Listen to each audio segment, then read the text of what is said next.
The Galactic Council had long regarded humanity as an inconsequential species. For centuries, humans were dismissed as primitive and chaotic, an underdeveloped race with no real influence beyond their home system. Council records classified Earth as technologically juvenile and militarily ineffective, and the species itself was described as volatile, but ultimately harmless. Many member species assumed Earth's defenses were minimal, its fleet small, and its industrial output incapable of sustaining interstellar warfare. This hubris, shared across the council chambers, formed the basis for a catastrophic misjudgment. They believed an attack on human colonies would be an easy demonstration of superiority.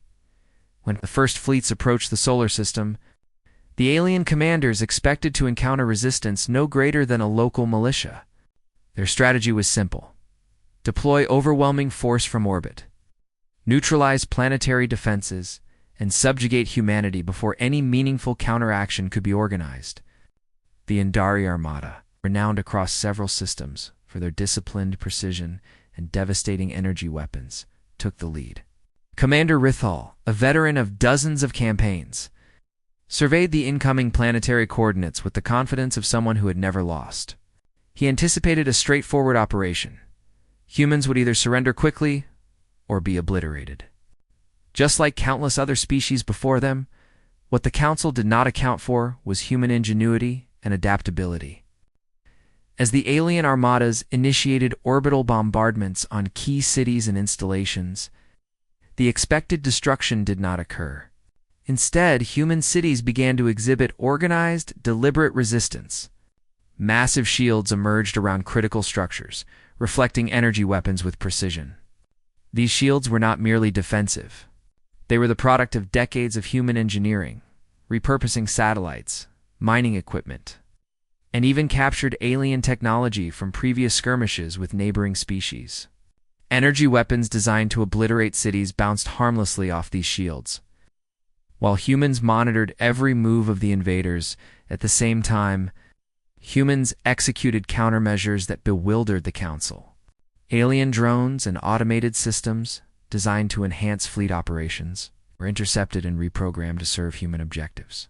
Satellites formerly used for reconnaissance and communication were turned into instruments of precise sabotage. Alien attempts to disrupt Earth's communications or logistical networks were met with rapid adaptation. Humans were not merely defending, they were learning, improvising, exploiting vulnerabilities faster than the Council could anticipate. On board the flagship of the Indari Armada, Commander Rithal watched in disbelief as reports flooded in. Entire enemy skirmishes were neutralized with no human casualties. Alien supply lines were compromised, often before reinforcements could even respond. "This isn't possible," he muttered under his breath. "They should be begging for mercy. How can such a primitive species counter everything we throw at them?" The more he observed, the more impossible the situation seemed. Each human response appeared methodical, precise, and almost premeditated. It was not raw strength that defeated the fleets, it was intelligence, foresight, and a level of improvisation no alien commander had ever seen by the time the humans issued their first direct warning. The Council had not yet realized the gravity of its miscalculation. The message was delivered across all intercepted communication channels. In every known language of the Council's member species, concise, cold, and unmistakably authoritative. "Cease fire or face our wrath." There was no rhetoric, no negotiation, no room for misunderstanding. It was a declaration that Earth's patience had limits, and those limits had already been reached. This warning did not come from a single ambassador or fleet commander. It came from a coordinated human command structure, capable of projecting strength across multiple theaters simultaneously. The Council had assumed humans would be reactive, hesitant, and prone to chaos. Instead, they were proactive, organized, and terrifyingly efficient. What the Council interpreted as primitive disorganization was, in reality, a deliberate concealment of a species capable of extraordinary tactical innovation. By the end of Part 1, the narrative establishes a clear theme. The Council's arrogance and underestimation of humanity set the stage for catastrophic consequences. The initial attacks on Earth and its colonies, intended as a show of dominance, instead revealed the strategic brilliance of humans. The first warning, simple yet absolute, signals the beginning of a reckoning, the moment when the galaxy would have to reconsider everything it thought it knew about humanity, while the Council and its member species were still reeling from the surprising resilience of human defenses. The true nature of humanity's military prowess became clear. Part 2, titled Humanity's Precision, explores how humans, often underestimated for their apparent physical fragility and numerical inferiority, exploited strategy, adaptability, and ingenuity to devastating effect. This segment of the story highlights a key HFY theme. Humans are not the strongest or fastest species, but they are the most unpredictable and innovative a combination that consistently gives them an advantage in warfare. The narrative opens with a focus on Earth's response mechanisms. Unlike other species that relied on sheer numbers or brute force energy weapons, humans operated with surgical precision. Every defensive action was calculated, and every offensive strike was targeted at critical vulnerabilities. When alien fleets engaged human outposts or colonies, the humans did not simply retaliate, they neutralized strategic points that would cripple the enemy. In the orbital battles over Mars and Titan, humans demonstrated a mastery of asymmetrical warfare. Small squadrons of agile spacecraft would intercept supply chains, disable command hubs, and disable weapons systems, all while minimizing risk to civilians and infrastructure. On Arendar 4, an isolated human garrison faced overwhelming odds against the Zathri Legion, one of the galaxy's most feared fighting forces. The aliens expected an easy conquest. Instead, they encountered humans who understood their technology, studied their tactics, and exploited their predictable assumptions.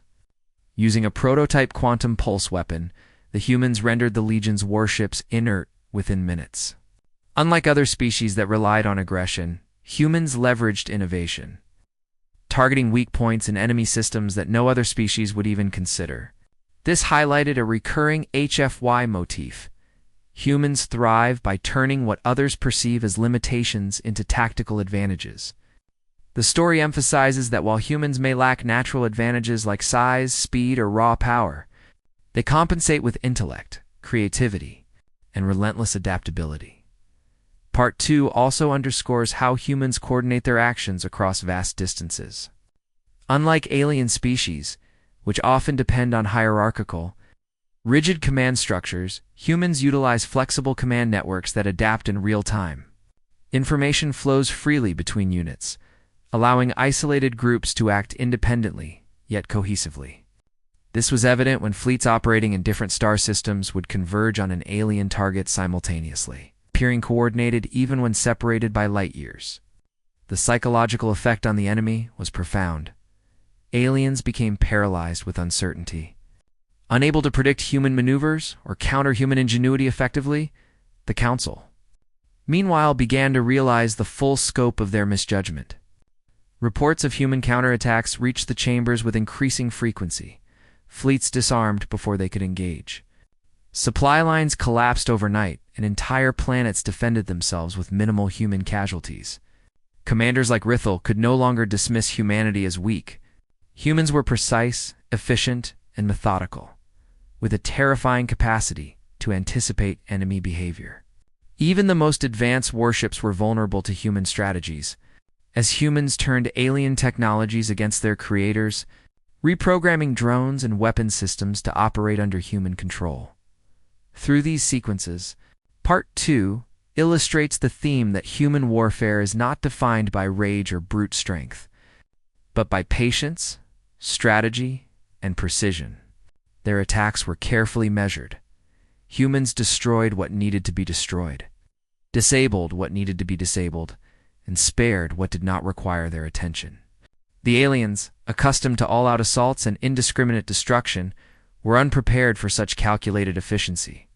This precision was as much psychological as it was tactical. Humans made clear that they could strike anywhere, at any time, but would do so only on their terms. By the end of Part 2, the story solidifies humanity's role as a force unlike any other in the galaxy. Their victories were not chaotic or accidental.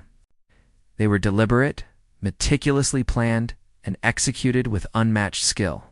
Part 2 demonstrates that humans do not rely on inherent physical superiority, but on innovation, adaptability, and strategic brilliance, qualities that alien species consistently underestimated. The stage is set for the looming ultimatum. The galaxy now understands that Earth's warning is credible, and that the humans' wrath, when finally unleashed, will be swift, precise, and devastating. Ultimately, Part 2 is about the revelation of human capability. It contrasts the Council's arrogance with the humans' calculated execution, emphasizing that the real power of humanity lies in their unpredictability, intelligence, and adaptability. The story leaves readers with a clear message: of the story titled The Ultimatum marks a turning point in the narrative. Up to this point, humanity has demonstrated unprecedented precision in counterattacks, outmaneuvering fleets that assumed their dominance was unquestioned. However, the aliens and, particularly the Galactic Council, remain in disbelief, unable to reconcile their assumptions with the reality they are witnessing. Part 3 shifts the focus from action to diplomacy, tension, and psychological warfare, highlighting the HFY theme of humanity asserting dominance through intellect, strategy, and moral authority. Rather than sheer numbers, the story opens with the Galactic Council convening in an emergency session. Alien ambassadors, once confident in their superiority, are now engulfed in panic and recrimination. Envoy Thrall, representing one of the most militarily powerful species, voices what many feel: we cannot continue. The humans, they are ending our fleets before we even reach them. The Council's normal proceedings, typically slow, measured, and steeped in bureaucracy, now devolve into chaos. Debates turn into arguments, accusations fly, and blame is cast upon those who had authorized the initial attacks. The Council, long accustomed to asserting authority over weaker species, faces a stark revelation. Humans cannot be coerced or intimidated in the ways other species can, while the Council wrestles with their hubris. Earth itself remains calm, projecting an aura of quiet control. Humans have consistently demonstrated restraint, responding to attacks with precision, but not with wanton destruction. This restraint gives weight to their emerging ultimatum. Rather than a desperate plea or a boastful threat, their message is deliberate and absolute. This is your final warning. Cease all hostilities against humanity and its territories.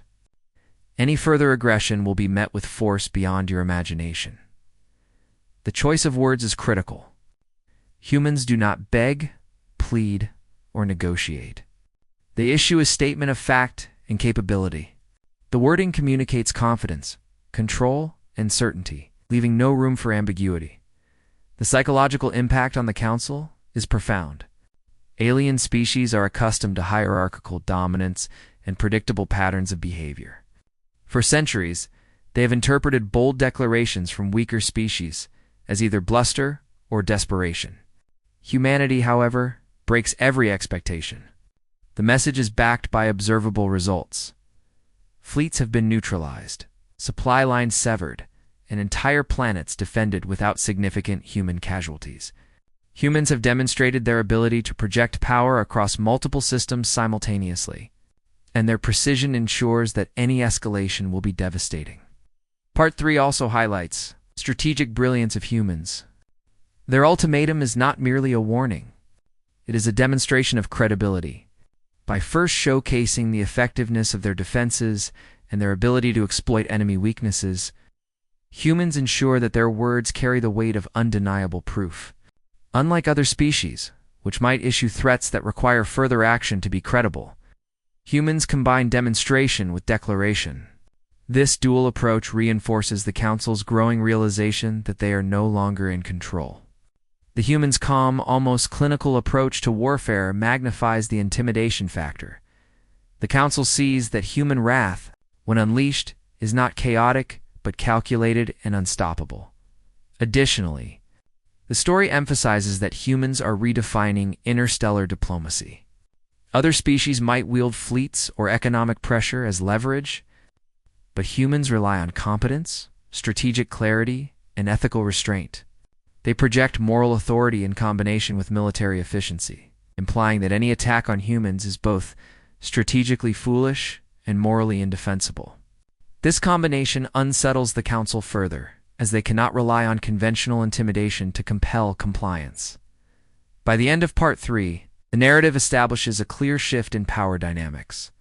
The Galactic Council, which had once seen itself as the arbiter of order and authority, now faces a species that cannot be coerced, intimidated, or underestimated. The ultimatum is more than a messagette, is a turning point. The galaxy realizes that Earth is no longer a passive participant. It is an active, formidable, strategically superior actor capable of defending itself and projecting power with surgical precision. Ultimately, Part 3 emphasizes the themes of credibility, strategy, and psychological dominance. Humanity's calculated approach to warfare, combined with an unequivocal warning, forces the Council to reconsider every assumption about humans. The stage is set for the next phase of the story, the consequences of ignoring Earth's warning and the full-scale demonstration of human wrath. The aliens now face a choice: heed the ultimatum or suffer the consequences. With the narrative foreshadowing that any misstep will result in catastrophic losses, in essence, Part 3 is about authority, recognition, and the chilling effect of human precision. It captures the moment when the Council begins to understand that humanity's strength lies not in raw numbers or size, but in intelligence, adaptability, and the uncompromising certainty with which they defend their species and territory. The ultimatum solidifies humanity's role as an apex power in the galaxy, respected and feared in equal measure. Titled The Wrath Unleashed, is the climax of humanity's transformation from an underestimated species to an apex power in the galaxy. While the prior parts established humans as precise, adaptive, and strategically brilliant, this section emphasizes the consequences of ignoring their ultimatum.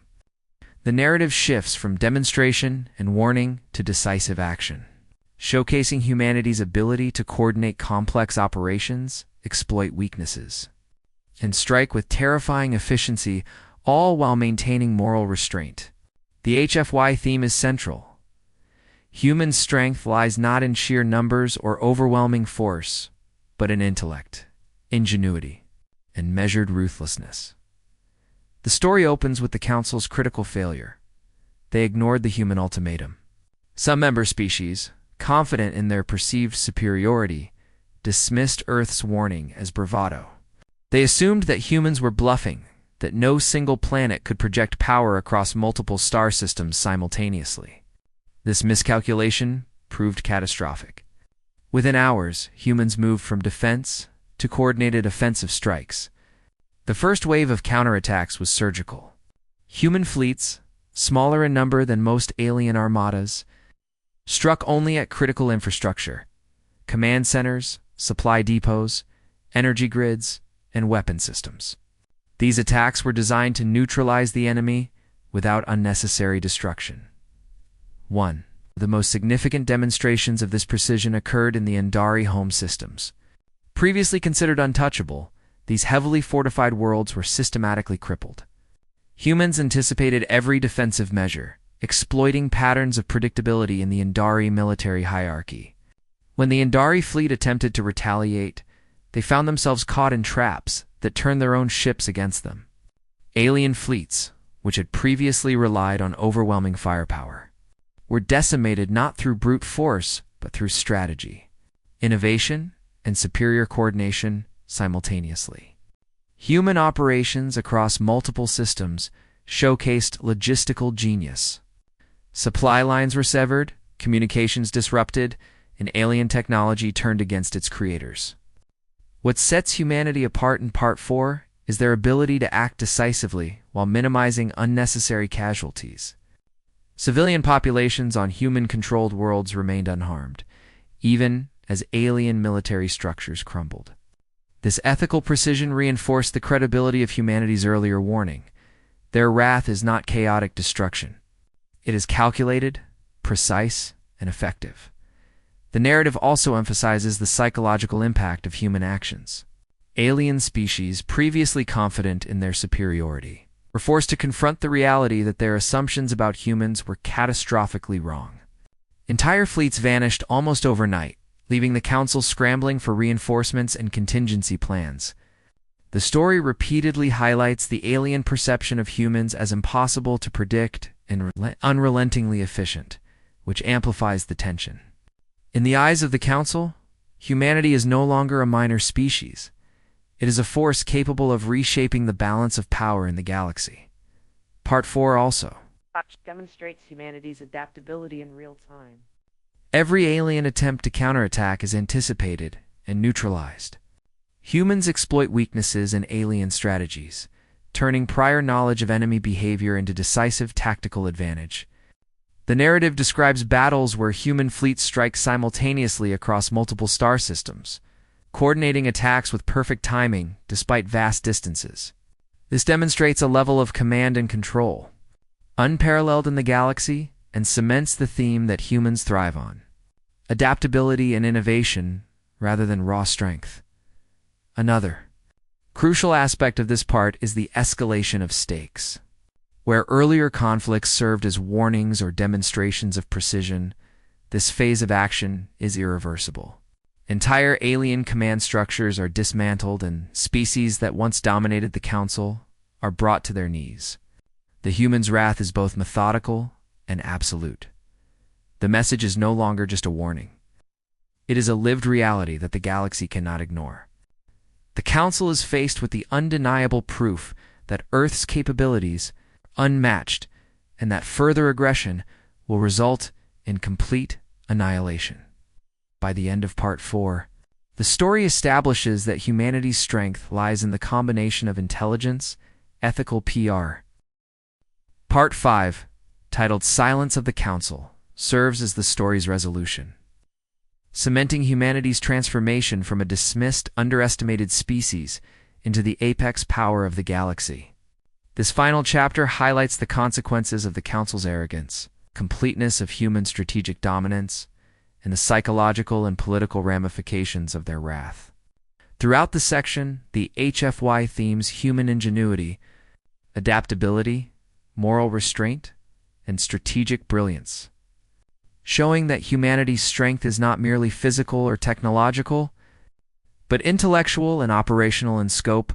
The narrative opens with the aftermath of humanity's calculated counteroffensive. Alien fleets, once confident and imposing, have been decimated. Key command centers and logistical hubs across several systems lie in ruins, disabled with surgical precision. Species that had assumed Earth could be conquered with minimal resistance now confront the reality of catastrophic losses. Some entire civilizations, faced with the sudden collapse of their military and political structures, begin to sue for peace. Others, paralyzed by fear and uncertainty, abandon contested systems and flee to distant sectors of the galaxy. Humanity's actions have not only neutralized immediate threats, but have reshaped the interstellar power balance. The story emphasizes that the human's ability to project precise force across the galaxy has fundamentally altered political and strategic norms. On Earth, humans do not celebrate in the typical sense. Instead, they observe quietly from orbital command stations and fortified cities, monitoring the response of the galaxy. Their restraint underscores the deliberate nature of their wrath. The human strikes were never about indiscriminate destruction or vengeance.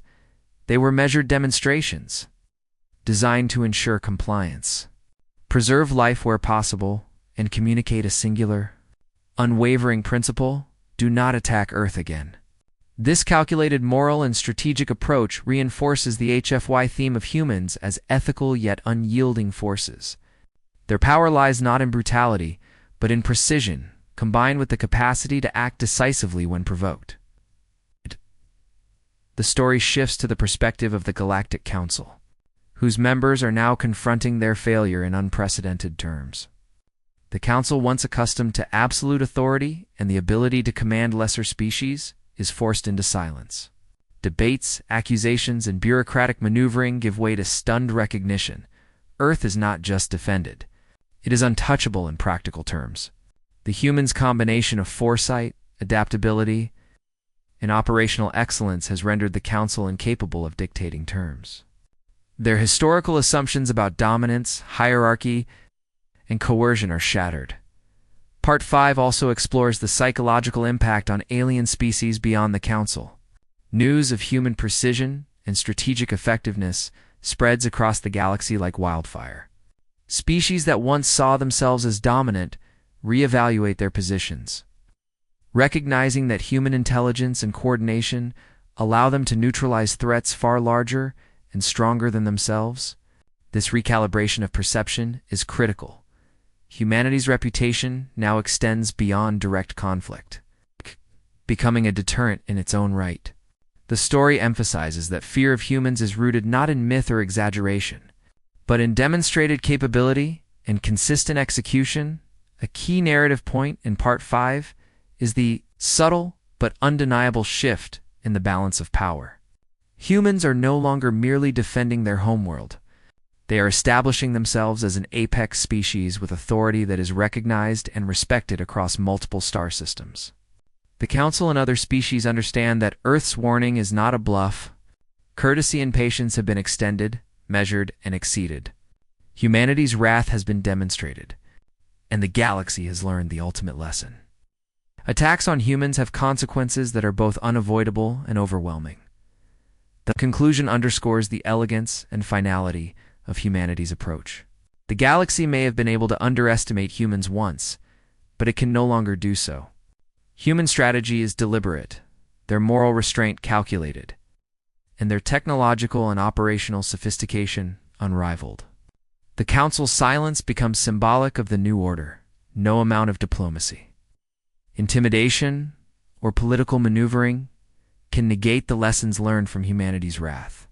By acting decisively and demonstrating their capabilities, humans have achieved both deterrence and dominance without engaging in wanton destruction, a testament to their unique combination of intellect, ethics, and strategy. Ultimately, Part 5 conveys the story's central HFY message. Humanity is a species whose strength cannot be measured solely in weapons or numbers.